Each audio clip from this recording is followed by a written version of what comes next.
65 ಹಾಗೂ 66ನೇ ಕವನ.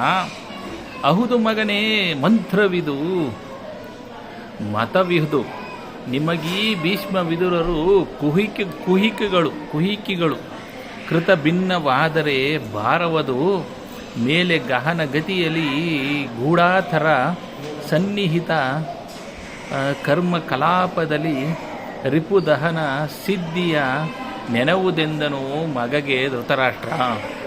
ಅಂದರೆ ಧೃತರಾಷ್ಟ್ರ, ಮಗನೇ ನೀನು ಮಾಡಿರುವ ಉಪಾಯವು ಸರಿಯಾದುದು. ಭೀಷ್ಮ ವಿದುರರು ಕುಹಕಿಯರು ಮಾಡಿದುದು ತಪ್ಪಿದ್ದರೆ ಮುಂದೆ ನಾವು ಸಹಿಸಲಾಗದ ಪರಿಸ್ಥಿತಿ ಬರುತ್ತದೆ. ಅತ್ಯಂತ ಗುಪ್ತ ರೀತಿಯಲ್ಲಿ ಮಾಡಬೇಕಾದುದನ್ನು ಮಾಡಿ ಶತ್ರುಗಳನ್ನು ಸುಟ್ಟು ಹಾಕುವ ರೀತಿಯನ್ನು ಕಂಡು ಹಿಡಿದುಕೋ ಎಂದು ಮಗನಿಗೆ ಹೇಳುತ್ತಾನೆ ಧೃತರಾಷ್ಟ್ರನು.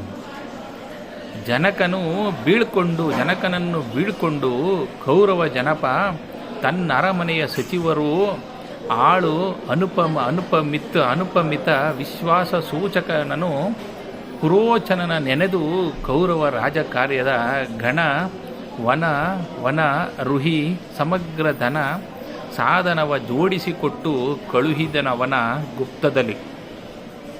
ಅಂದರೆ ದುರ್ಯೋಧನನು ತಂದೆಯನ್ನು ಬೀಳ್ಕೊಂಡು ತನ್ನ ಅರಮನೆಗೆ ಬಂದನು. ಅಲ್ಲಿ ಅರಮನೆಯ ಸಚಿವರಲ್ಲಿ ಅತ್ಯಂತ ವಿಶ್ವಾಸ ಪಾತ್ರನಾದ ಅವನನ್ನು ಕರೆದು ಮಾಡಬೇಕಾಗಿರುವ ಅತ್ಯಂತ ಭಯಂಕರವಾದ ಘನವಾದ ರಾಜ್ಯ ಕಾರ್ಯವನ್ನು ಅವನಿಗೆ ತಿಳಿಸಿ ಅದಕ್ಕೆ ಅಗತ್ಯವಾದ ಸಮಸ್ತ ಧನವನ್ನು ಸಾಧನಗಳನ್ನು ಜೋಡಿಸಿಕೊಟ್ಟು ಅತ್ಯಂತ ಗುಪ್ತ ರೀತಿಯಲ್ಲಿ ಕಳುಹಿಸಿಕೊಟ್ಟನು ದುರ್ಯೋಧನನು. ಧನ್ಯವಾದಗಳು.